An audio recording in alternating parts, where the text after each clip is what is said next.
Sir, before you is a team of investors ready to be awarded. Anthony, Celebration Gardens, Kitengela. Anthony, congratulations.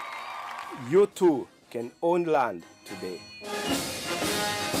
Become a Shujaa today by buying a value-added property that come with water, electricity. For every 910,000 that you deposit or place as installment towards your property, we give you 10k cashback or an equivalent Shujaa shopping voucher. Call us on 0790 300 300. Private businesses, large and small, power daily life and move economies forward. But businesses need support to grow and create jobs. IFC is the largest development institution focused on supporting the private sector. IFC, creating markets and opportunities. Find out more at www.ifc.org. We asked Kenyan women to tell us what they look for in a lotion. Leo tunaweka kwenye jaribio body lotion ya bei ghali na ya bei nafuu. Why pay more? Nunua Nice and Lovely body lotion. Ni bora zaidi kwa bei nafuu. Transform dry skin kuwa deeply nourished na smoothen. It's just nicer and lovelier. Chagua Kenya's #1 body lotion.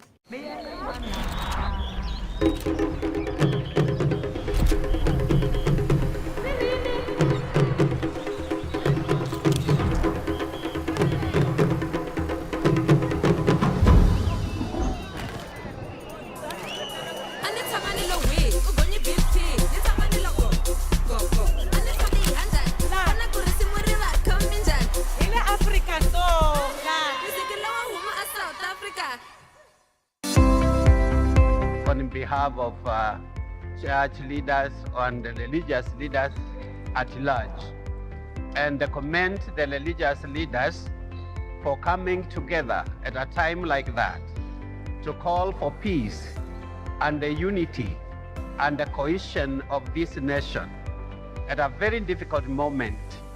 And that shows that our unity in diversity as religions in this country can become a model that can be emulated by all Kenyans at a time when this nation needs to address issues nation. And through democracy, now Kenya has achieved what the President of Tanzania referred to as a gift from God, peace. Life is for the living. Make sure you live it well. Life is for the living and making sure that those who we love will be well taken care of. For the hugs and kisses and snuggles. Life is for the living and reaching for dreams, goals that are reachable and those beyond the stars. Lifestyle heights, a new way of living.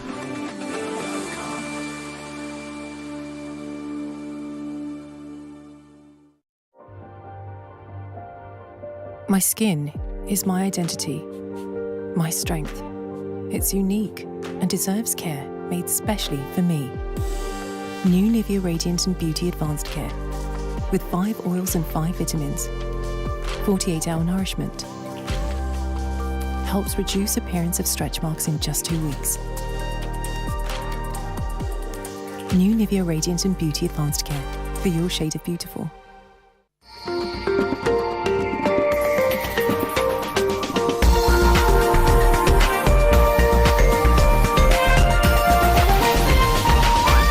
This is NTV.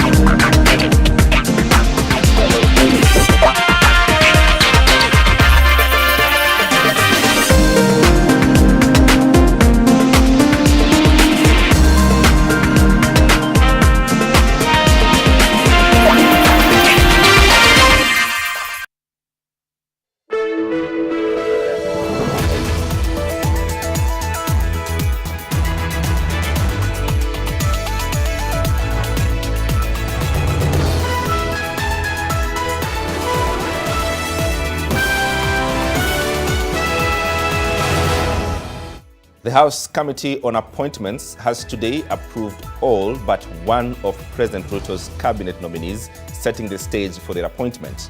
Penina Malonza, the former deputy governor of Kitui County, has been rejected by the House Committee on Appointments, a bipartisan decision reflecting on her suitability on a nomination as cabinet secretary in charge of tourism.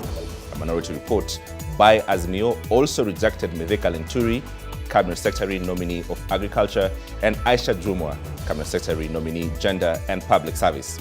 Well, in other important news of the day, the remains of Pakistan journalist Arshad Sharif are en route to his home country for final burial rites.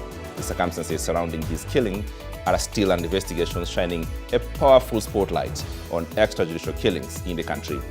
Relevant authorities tonight are saying that they are burning midnight oil to unravel the circumstances under which the journalist met his death. With all due respect, tonight we have representatives of Independent Police Oversight Authority, IPOA, Commissioner John Waiganjo. We also have Executive Director IMLU, Peter Kiama, and we'll hear first-hand accounts from activist Julie Wanjira, social justice advocate. That's coming up shortly. But first, the news making headlines tonight. Tonight, I'll fix it. President Ruto wants more time as he blames President Kenyatta's administration for the high cost of living. Wale walioharibu hii mambo ya unga mpaka ikafika shilingi 230 walikoroga hiyo mambo kwa miaka 4. Munipatie tu mwaka moja peke yake nitakuwa nimenyorosha. The nominee did not demonstrate knowledge of topical, administrative and technical issues touching on the Ministry of Tourism and Heritage. On issues to do with women, to trivialize it, to become about our moods, our emotions, our periods, that day I didn't wake up on the right side of the bed, that's why I didn't answer the questions right. Actually, you are even making it worse. If we approve a nominee today who has a case in court, Madam Speaker, tomorrow anybody can be brought to this house with any kind of cases. Also tonight, a house divided by 3 names as vetting committee unanimously reject Penina Malonza tourism nomination. Plus, Pakistan journalist feared for his life over an investigative story he was working on. Pakistan's Prime Minister forms a judicial commission to probe the killing of journalist Arshad Sharif. So when he got some information that now his dad is settled over here in Pakistan, then he decided to move to abroad. And extrajudicial killings, political assassinations, and historical killings. Tonight, with all due respect, we unpack this unsettling and emotive discussion. Live from Nation Center, this is NTV Tonight with James Smart. Good evening, everyone. Welcome to the program. Our sign language interpreter is David Agondwa. Let's start where we should. Tonight, the government is asking Kenyans to be patient as it works to bring down the cost of living. President William Ruto now says Kenyans will have to wait for at least 1 year before the price of maize flour comes down. Ruto has promised that more resources will be channeled towards food production. He was speaking during the groundbreaking ceremony of low-cost houses in Kibra, Langata constituency. Naima Sampao kicks us off with that story. Kenyans may have to wait a little longer for the prices of food and basic commodities to come down. The much anticipated reduction of the price of maize flour may not be in the offing anytime soon if the remarks by President William Ruto are anything to go by. Ruto says the government has already released 1.5 million bags of fertilizer to farmers in different parts of the country, and another 6 million bags will be released to increase food production. Wale walioharibu hii mambo ya unga mpaka ikafika shilingi 230 walikoroga hiyo mambo kwa miaka 4. Si ndio? Si waliharibu kwa miaka 4? Munipatie tu mwaka moja peke yake nitakuwa nimenyorosha. Namna hiyo. So most. This comes at a time when parts of the country are in dire straits due to the drought situation, forcing the government to distribute relief food to parts of the country which have for a long time been considered food sufficient. At the moment, a 2-kilogram packet of maize flour retails at 230 shillings, while 1 litre of petrol retails at 178 shillings, diesel 163 shillings and kerosene 146 shillings. Ruto, who ascended to presidency on the pledge of lowering the cost of living, has been accused of going against promises he made while campaigning. Musikubali tucheze karata na nchi yetu. Hawa majamaa wengine hawana mpango. Nimewasikia hawa watu wa kuzimia ati watapunguza gharama ya unga. Sasa mimi nauliza, hawa chairman wa Azimio ni president wa sasa. Mtu ya kitendawili, wewe umekuwa serikalini miaka 4 na hanje. Wewe ulikuwa unafanya kazi gani? Wewe ndio umesumbua Uhuru Kenyatta mpaka saa hii unga imefika shilingi 200, alafu unatuambia story gani? Aruto Day! Aruto Day! Meanwhile, the president has emphasized on the government's plan to fulfill the promise on affordable housing. He presided over the launch of affordable housing project for 4,000 houses in Zone B, Soweto in Kibra, where he committed to oversee construction of at least 200,000 houses annually, 50% of which will be in the low-cost category. Ile pesa ulikuwa unalipa kwa nyumba ile ya matope ama ya mabati. Nyumba haina maji, haina choo, haina stima. Sasa utakuja kuishi katika nyumba iko na hiyo mambo yote na utalipa ile pesa ulikuwa unalipa pale. Tofauti tena. Wewe ulikuwa unalipa 2,500. Na hiyo nyumba ni ya mwenyewe. Hakuna siku hiyo nyumba itakuwa yako. Lakini leo hii nyumba tunawajengea hapa, utalipa 2,500 na baada ya miaka 20 nyumba hiyo inakuwa yako. Ruto has also dismissed the Kazi Mtaani program, saying the housing program, which he plans on rolling out in all parts of the country, will create employment. He has also urged contractors to ensure 40% of labor as well as raw materials are acquired locally. Nayoma Sampao, NTV. Well, the National Assembly Committee on Appointments in its report has unanimously rejected the nomination of Penina Malonza as the Tourism and Wildlife Cabinet Secretary nominee after failing to satisfy the vetting committee. A mandatory report contesting the appointment of Aisha Jumwa, CS nominee for Public Service and Gender, and Mithika Linturi, and nominee for Agriculture, has also been tabled, with the minority questioning their integrity on controversial cases and accusations leveled against them in the past. NTV's Melita Olentenges has that report. The notice of motion moved by the majority leader in the National Assembly, Kimani Ichung'wah, revealed that the Committee on Appointments had rejected the nomination of Penina Malonza as the proposed CS of Tourism and Wildlife. Approves the appointment of Ms. Mercy Keiro Wanjao, CBS, as the Secretary to the Cabinet, and 3, rejects the appointment of the Honorable Penina Malonza, OGW, as a Cabinet Secretary for Tourism, Wildlife and Heritage. The unanimous decision by the vetting committee taken on grounds that Malonza did not present satisfactory answers on how she will steer the Ministry of Tourism and Wildlife.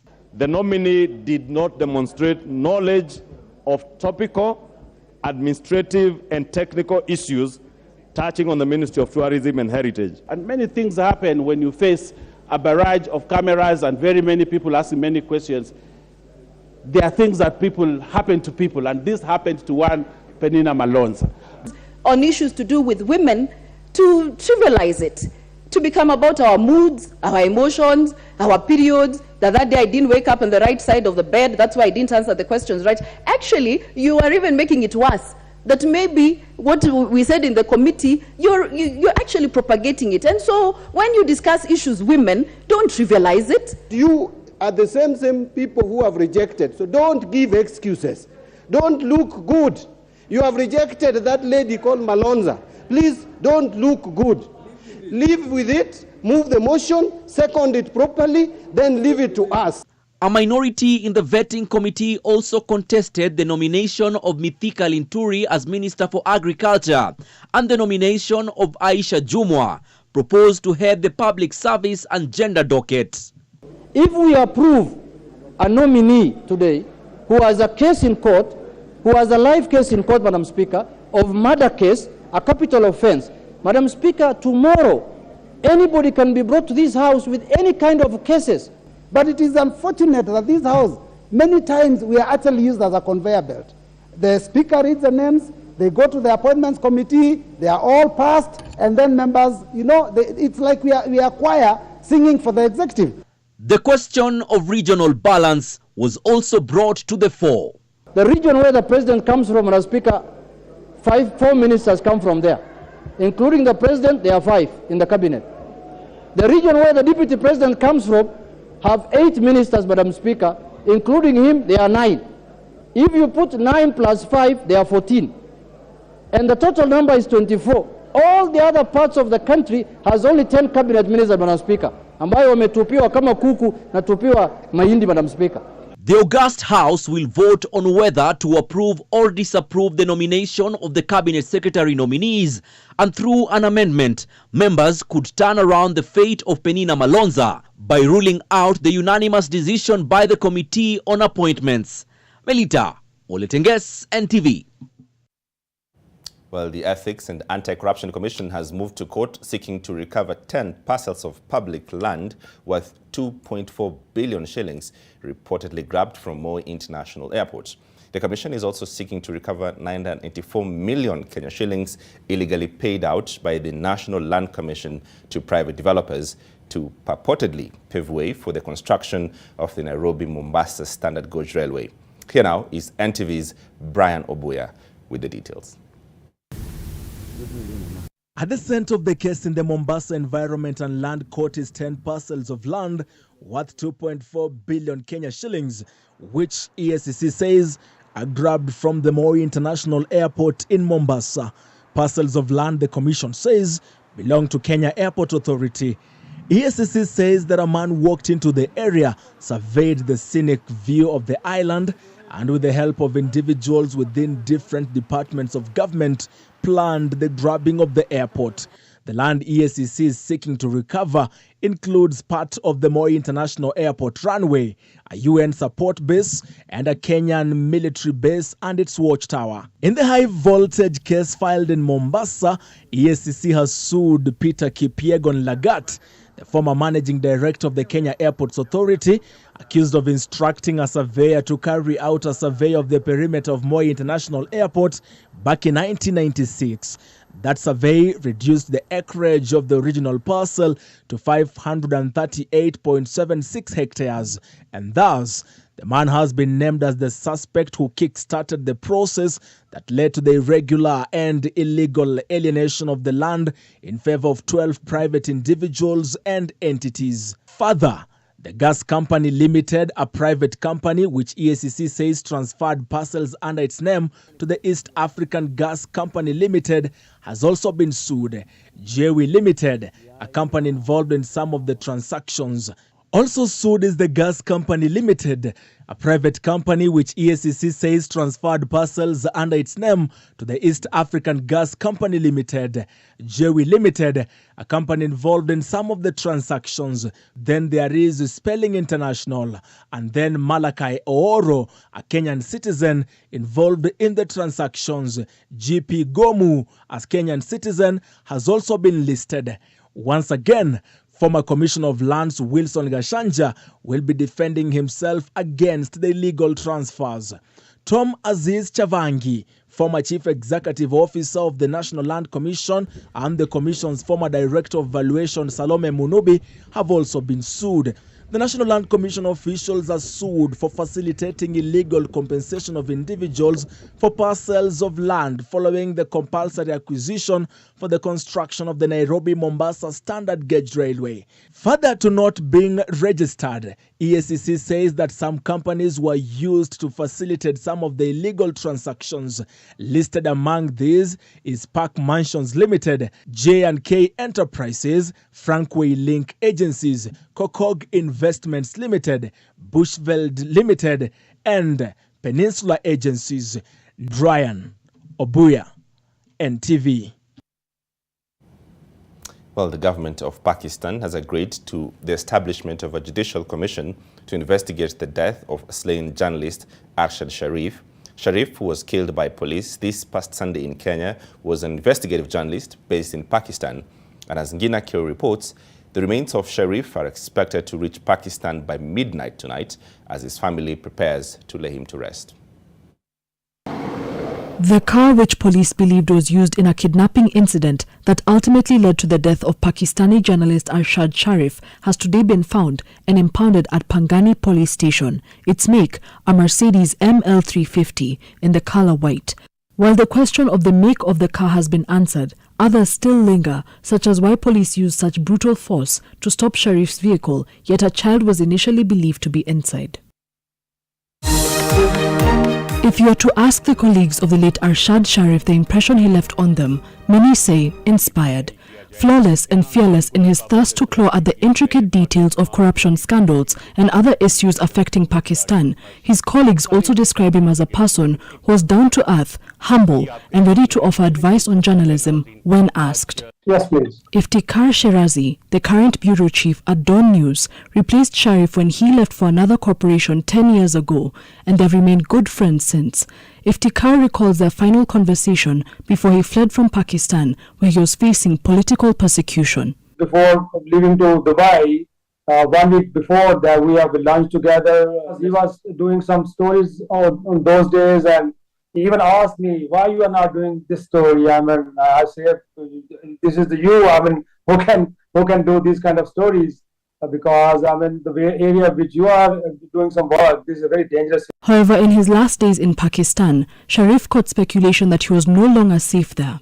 I mean, he was very much aware that he is going to that area, which is very dangerous, and I mean, people can react to these kind of stories. And finally, when he, got some information that now his life is threatened over here in Pakistan, then he decided to move to abroad. Sharif made no reference to a specific person, but said the threats were coming in from different people he had adversely investigated in his reports. Chief of the army staff ko piछले 6 साल में Supporters of Sharif's work, viewers and citizens at large expect a more sustainable explanation for Sharif's death, saying the circumstances are far too dubious. No one is in Pakistan is, ready to buy these findings which have been shared by the Kenyan police and the Kenyan government. I mean, no one can believe on this, you can say findings. Everyone has doubted that maybe there was a planned murder over there. The government of Pakistan will form a judicial commission of inquiry into Sharif's killing and determine the facts and circumstances around the shooting incident. As the days will pass, the true story behind the murder of Mr. Sharif. In the meantime, Sharif's body has been expatriated back to Pakistan. Ngina Kirori, NTV. Well, the Director of Public Prosecutions, Nurdin Haji, has ordered the immediate arrest of a prominent businessman and 6 others and be arraigned in court to face a charge of child abduction. The DPP, upon perusal of the inquiry file, found and held that the 7 suspects are liable for the offense of abducting 3 minors, contrary to the provisions of the law. NTV's Sydney Chazima has that report. A complaint lodged by the father of the abducted minors, Nikesh Haji, has now put a prominent businessman at crosshairs with the DPP. Msichana iko miaka 5 na kijana ako miezi 5, Billy liko pacha. Twins. We demand that the police moves with full speed because there is an approved charge sheet and those people be arraigned in court immediately. The government reported prosecuting at least 115 individuals from July 2020 to June 2021, a significant increase compared with at least 46 individuals prosecuted from July 2019 to June 2020.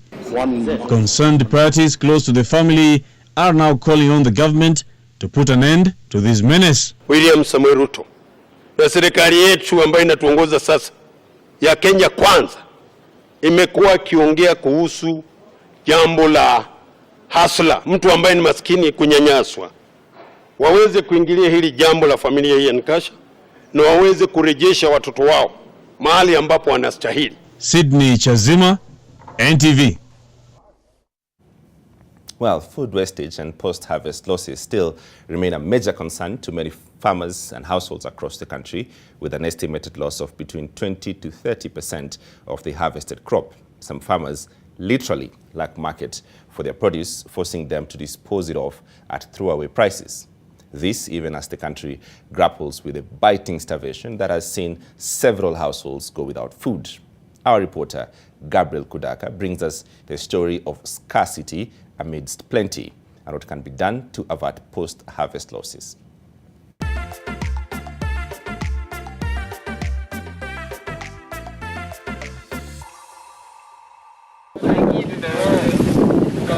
This is the situation in the arid and semi-arid parts of the country. Many families going without a meal due to the ravaging drought. Crops cannot stand the heat. Livestock cannot cope either. Unaweza shangaa mwanafunzi yuko kwa darasa na ana zaidi ya siku moja ama siku mbili hajapata chakula. The Kenya National Drought Management Authority has put many counties on the alert, with the government and other non-state agencies enhancing distribution of relief food to the most affected. But in Molo region in Nakuru County, the story is different. It contrasts sharply with the situation in the Asals. It has been a bumper harvest for horticulture farmers that they feel overwhelmed. Sehemu nyingi za taifa letu la Kenya watu wanakufa, wamama wanalala njaa na watoto, ili hali hapa tunapatia chakula ng'ombe. Ukiangalia sasa kwa magala yetu kuna chakula zinauzia pale kwa magala. Kama ni karoti ni nyingi sana hata tunashindwa kule tutazipeleka. Soko ilikosekana, ili hali fertilizer tukipanda ilikuwa juu, manake tulikuwa tuinunua kwa shilingi 6,000. Mercy and Joroge are just but a few farmers in Nakuru County who are feeling the heat of post-harvest losses. It is harvesting season in some parts of Western and North Rift regions. Some are even considered the country's food basket. But one of the challenges facing farmers here is how to minimize post-harvest losses to maximize returns. Na vile tunajua Trans Nzoia ni bread basket of Kenya. Tunatoa karibu 20% ya mahindi yote ambayo inahitajika katika Kenya mzima. Lakini kwa ajabu ni kwamba 30%. Na sasa hii kwa wakati huu kwa sababu ya mabadiliko ya hali ya anga na mvua nyingi, tunaona hata imesonga inakaribia karibu 40% ya haya mahindi huwa yanapotea. Na tukiangalia kwa ujumla Kenya mzima, utafiti ambayo ilifanywa na watafiti wetu wa kitengo ya Karo wanasema ya kwamba between 10 and 50% ya mazao kwa ujumla, sio tu kwa mahindi peke yake, huwa inapotea. Na hii inagharimu serikali pesa mingi sana. Kama sasa mimi nimelima kama eka 2 na gojea inipe mifuko kama 40. Lakini unapata wakati ninavuna mvua ni nyingi sana. Inafanya sasa jua hakuna. Tukivuna hizo mahindi tukipeleka hakuna jua, mvua inanyeshea. Unapata mahali pale umekuwa na mahindi nyingi ambazo zimeoza. So baadaye hapo unapata wakati unaanika hizo mahindi zingine zinamwagika, pengine wafanyakazi wamechoka, hawako karibu kwa sababu ya mvua, unapata losses zimekuwa juu sana na unapata uko na muoso mwingi sana. Na unajua hapa Kitale sisi wakulima, hii ndio school fees, hii ndio maisha yetu.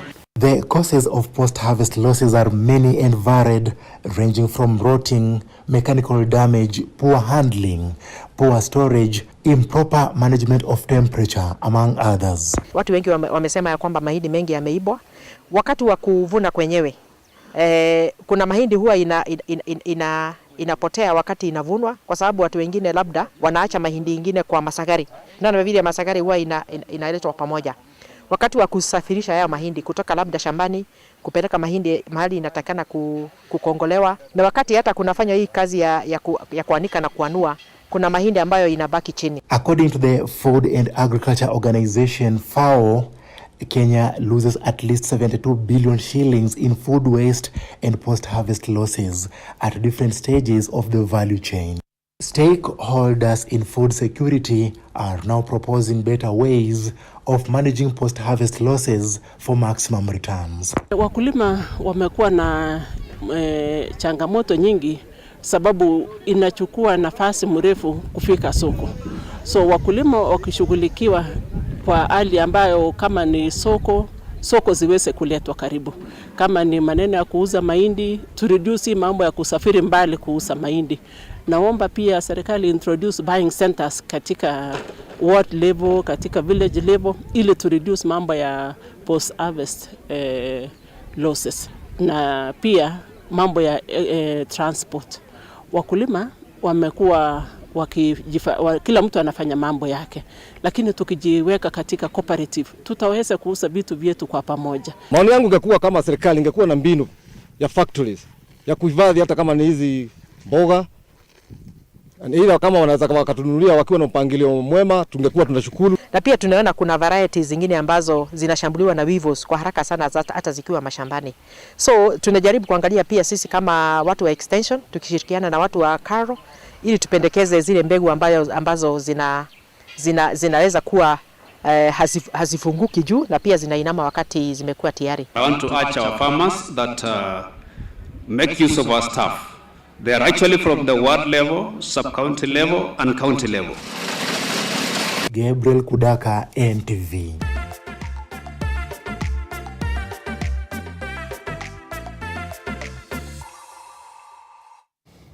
All right, we're about to take our first break, but coming up in business.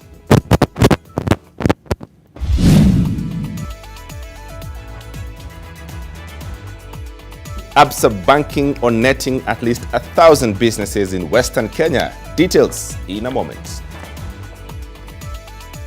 Are you among who mwaka nitanunua plot? Actualize your investment dream for this year today and invest at Havana Estate Nakuru Phase 5 at 629,000 shillings only. A flexible payment plan is available. Take action today. SMS plot to 20321 or call 0725 000 222.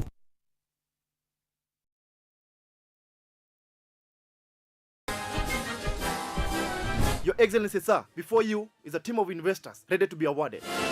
Anthony, Celebration Gardens, Kitengela. Anthony, congratulations. You too can own land today.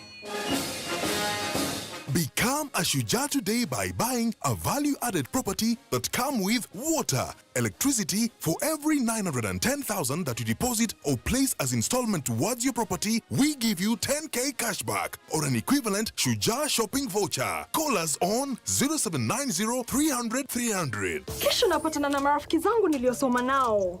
Sasa nikapendeza na nguo ndio na madoa na mabaki. Hata baada ya kuisuuza nguo hii mara nyingi na bado ina mabaki, nimepata suluhisho. Shukran kwa New Ariel Liquid Hand Wash. Tofauti na poda, Ariel Liquid weyuka papo hapo na kupa mng'aro safi bila kuacha madoa au mabaki. Unapendeza sana. Material gani hii? Ni New Ariel Liquid. Jaribu New Ariel Liquid Hand Wash, mng'aro kamili bila mabaki. 50 years ago, IFC invested $2 million in KCB Bank to help small businesses in Kenya grow and thrive. Half a century later, IFC's portfolio in Kenya stands at $1 billion with investments and advisory services in manufacturing, agribusiness, financial services, and many other sectors. IFC is helping Kenya strengthen its business environment, attract investment, and weather economic crises like the COVID-19 pandemic. IFC, creating markets and opportunities in Kenya and around the world. Find out more at www.ifc.org. We asked Kenyan women to tell us what they look for in a lotion. Leo tunaweka kwenye jaribio body lotion ya bei ghali na ya bei nafuu. Why pay more? Nunua Nice and Lovely body lotion. Ni bora zaidi kwa bei nafuu. Inai-transform dry skin kuwa deeply nourished na kui-smoothen. It's just nicer and lovelier. Chagua Kenya's #1 body lotion. Unadu nini hapa? Si nimekaa mkuona dad. Manzi iwezi. After history yako ya wewe kuzika Mike, kuna venye tu sasa unaogopwa sana. What are you doing? I'm sorry. I thought this was my room. Didn't your parents teach you any manners? Not really. They died when I was 3. Oh.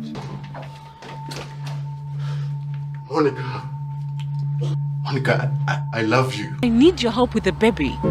Later. Come on, Bob. Sorry, I have to go. Bob!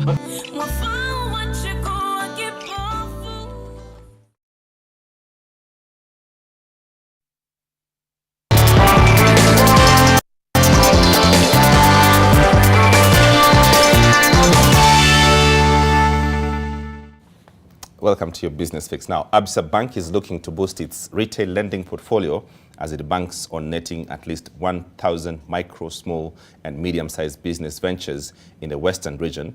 The bank is defying the present downturn in the operating environment to heighten its risk appetite in the market and reach more high-risk businesses. This comes on the back of the approval of the bank's risk pricing model, which allows it to price loans on a case-by-case basis based on the respective risk profile.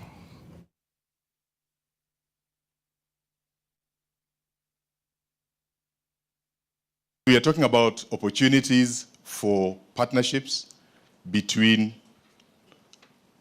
financial institutions like Absa, but more particularly women in business and the county government of Kisumu. And I suppose this discussion would apply for county governments generally.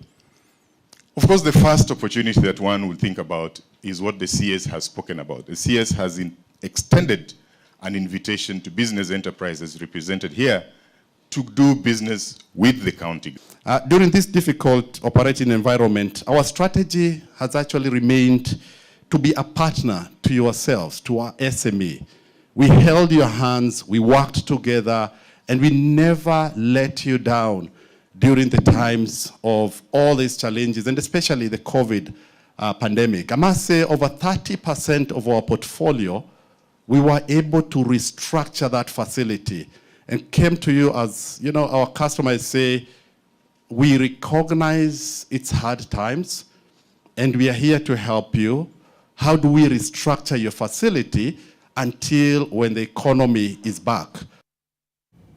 Well, the Auditor General report for the year ended 30th June 2022 has revealed massive irregularities, unauthorized expenditure, irregular awards of contracts, irregular use of direct procurement of services, and non-compliance with laws at the Kenya Power and Lighting Company. According to the report, Kenya Power spent a total recurrent expenditure budget of at least 167 billion shillings against the approved budget of 146 billion shillings. The management also adopted the board-approved recurrent budget of at least 153 billion shillings instead of the National Treasury approved budget of 146 billion shillings. The report has established that its board approved a supplementary budget at least 2 billion shillings without approval from Treasury.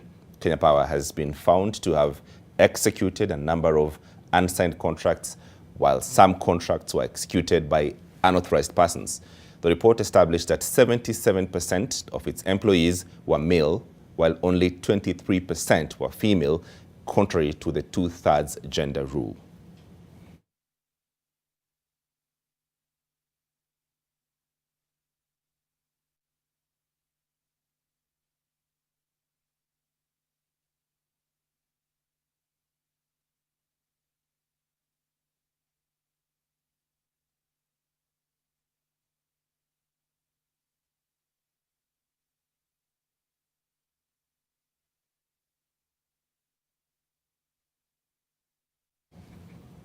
Well, the International Monetary Fund has painted a bleak future, citing 2023 will be a difficult year for the global economy.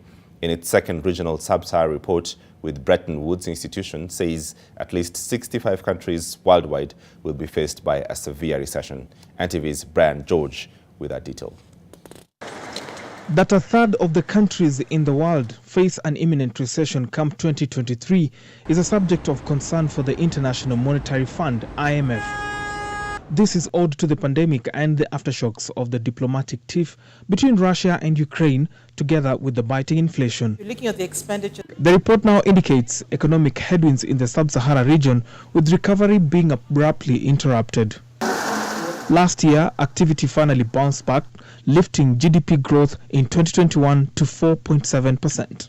In this difficult international environment, macroeconomic imbalances in the region have been on the rise.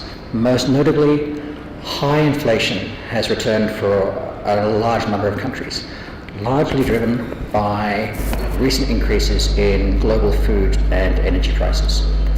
About 40% of the countries in the region now have double-digit inflation. Adding on to the problem of inflation, fiscal positions have deteriorated significantly over the past few years. But even with this, the East Africa Community states showed most resilience, though dismally. IMF now projects Kenya's aggregate GDP growth at 5.1% in 2023. The greatest concerns being stabilization of the fuel prices, ensuring food security, and countering inflation. Kenya is midway into the 38-month IMF program. However, IMF says various jurisdictions' fiscal structures aren't as strong nor prepared for the recession. IMF recommends that fiscal adjustments need to be established to stabilize debt below 70% of GDP. Public debt is now around 60% of GDP and is approaching levels last seen in the 2000s, before the impact of the HIPC initiative. The composition of public debt is also changing. If I were to compare the situation in 2000 with today, we see that low-cost, long-term multilateral debt has been replaced with higher-cost private funding. With this, the global lender now says countries must work to retire debt as cost of borrowing is growing higher, even as central banks globally revise their lending rates. Brian Jodotieno, NTV. All right, time to take another short break, but coming up in sports. Sportsman of the Month, marathon world record holder Eliud Kipchoge targets next season despite breaking his own world records.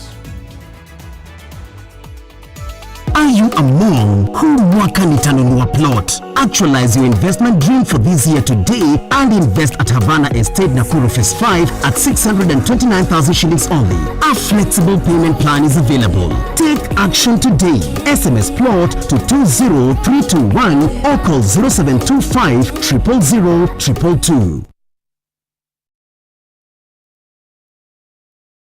On my dark marks, I've tried everything from A to Z, even vitamin C, but hardly any results. Nivea Lumina 630 works from day one, with visible results in just 2 weeks and 71% dark marks reduction in 12. Join the 1 million women already using the #1 Lumina 630 from Nivea.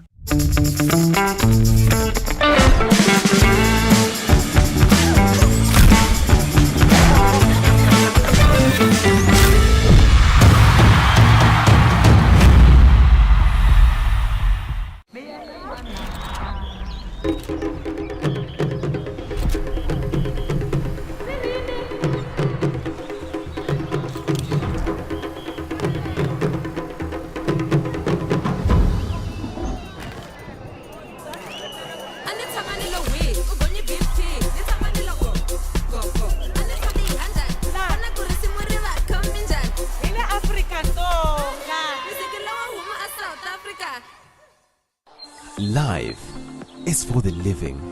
Make sure you live it well. Life is for the living and making sure that those who we love will be well taken care of. For the hugs and kisses and snuggles.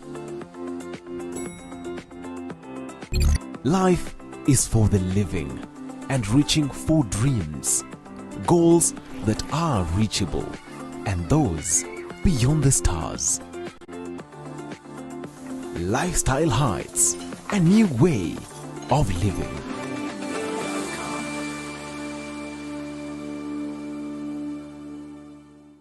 Sote tupate chanjo ya corona ili Kenya tukue chonjo. Kenya tutakuwa chonjo. Sote tukipata chanjo. Jilinde unilinde. sote tutakuwa sawa. Kenya tutakuwa chonjo, sote tukipata chanjo. Jilinde umilinde, sote tutakuwa sawa. Pata chanjo, tuwe chonjo. Chanjo za korona ni salama na zapatikana kote nchini.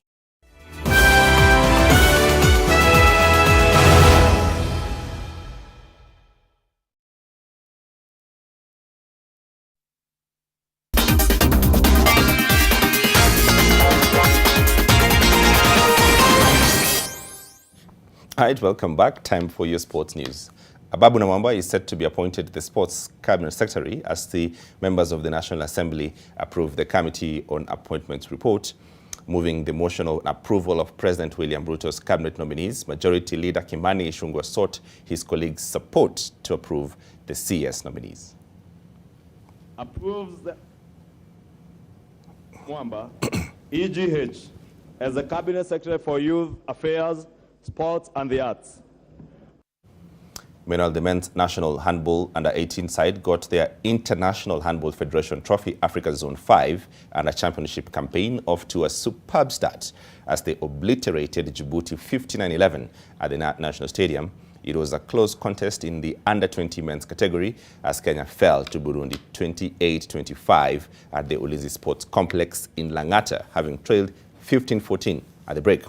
The under-20 side, who are in Group B, will be hoping to make amends when they battle Sudan tomorrow at the same venue, while their under-18 compatriots will be looking to register back-to-back wins when they also lock horns with Sudan.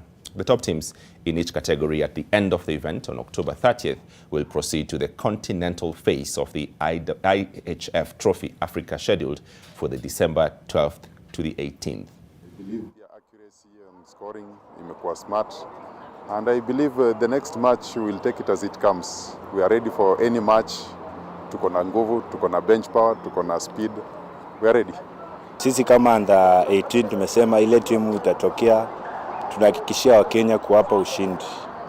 Game ya kesho tunaenda tu ku rectify hapo kwa defense, attack vile vile, then gas kidogo alafu kila kitu kitakuwa poa. Marathon world record holder Eliud Kipchoge has stated that he will keep on pushing to achieve the best next season, despite breaking his own world record recently at the Berlin Marathon. Kipchoge said this when he was awarded September's Sportsman of the Month award earlier today. Kipchoge, who clocked 2 hours, 1 minute and 9 seconds between the Berlin Marathon at the end of last month, was presented with a refrigerator courtesy of LG Electronics and the Sports Journalist Association.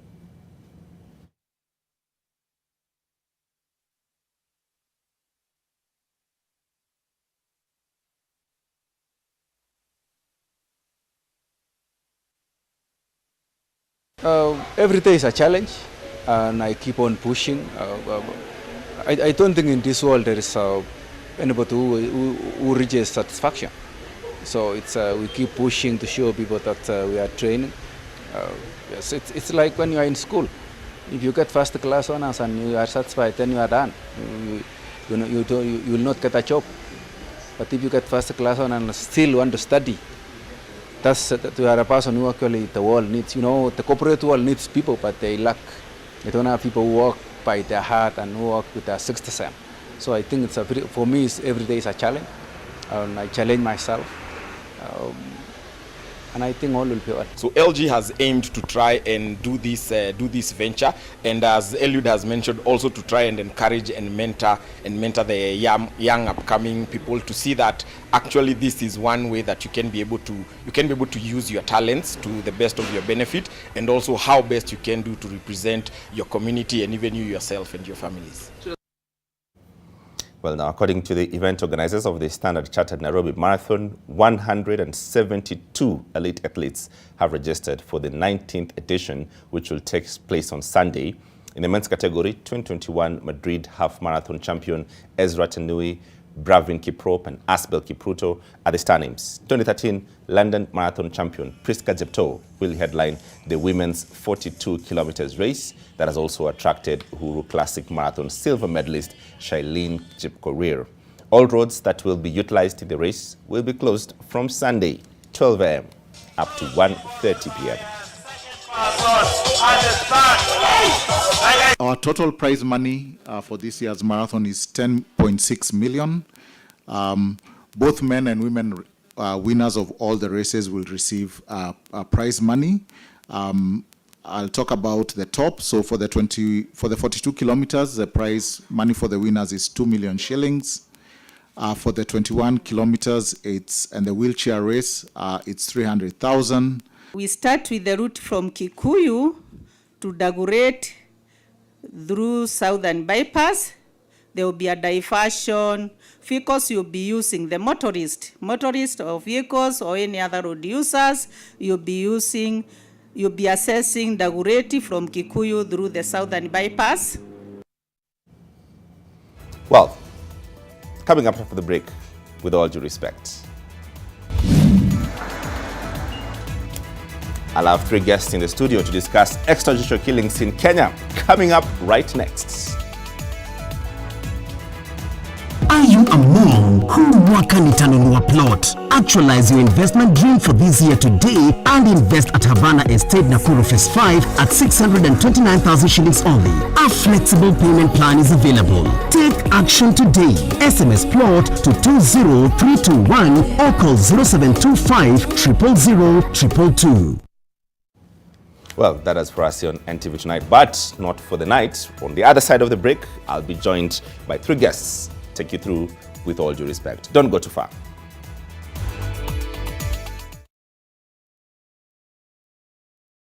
The Agricultural Society of Kenya is pleased to invite you to this year's Mombasa International Show starting Wednesday 2nd to Sunday 6th November at Jomo Kenyatta Mkomani Showground. The theme of the show is Promoting Innovation and Technology in Agriculture and Trade. Stakeholders within agriculture, ICT, manufacturing, housing, banking, hospitality, education, among others, will be present to display modern, innovative, and emergent technologies. Come and experience great opportunities and funfair activities presented by the show. For more information, visit the Society's website www.ask.co.ke. ASK Mombasa Show. Kosa uchekwe. We asked Kenyan women to tell us what they look for in a lotion. Leo tunaweka kwenye jaribio body lotion ya bei ghali na ya bei nafuu. Why pay more? Nunua Nice and Lovely body lotion. Ni bora zaidi kwa bei nafuu. Inai-transform dry skin kuwa deeply nourished na kui-smoothen. It's just nicer and lovelier. Chagua Kenya's #1 body lotion. Sio kupenda kwangu, ni vile economy iko. Usijali. Wacha turekebishe. Bei ya jana, si bei ya leo. Tunabambika na Jumia Black Friday. Nunua bidhaa yako leo. Uletewe haraka upesio. Na kuna kitu tu kwa kila mtu. Kuna ofa moto moto. Ocha kukipo tu. Uchumi ni hard, lakini Jumia tunakusort. Your Excellency, sir, before you is a team of investors ready to be awarded. Anthony, Celebration Gardens, Kitengela. Anthony, congratulations. You too can own land today.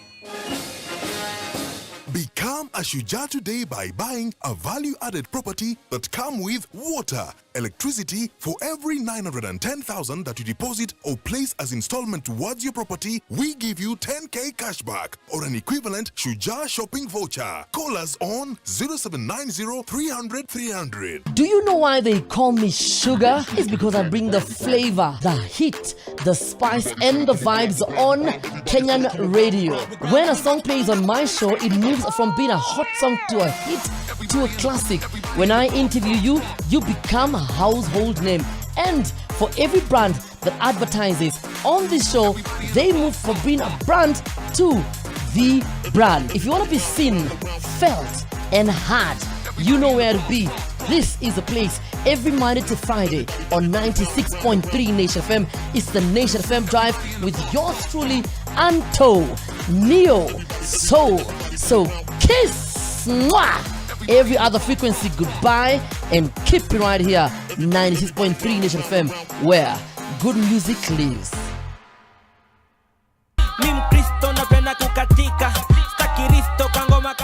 Mambo vipi Vipi mambo vipi watu wangu, this 30th of October we are coming live to you from the Technical University of Kenya.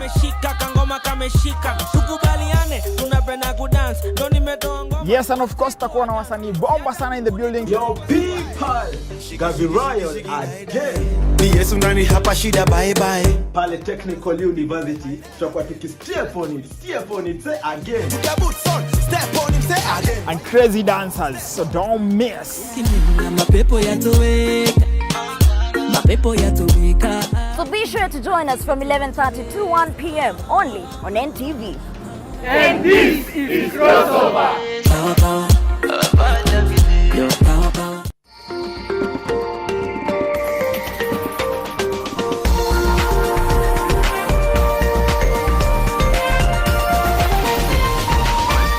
This is NTV.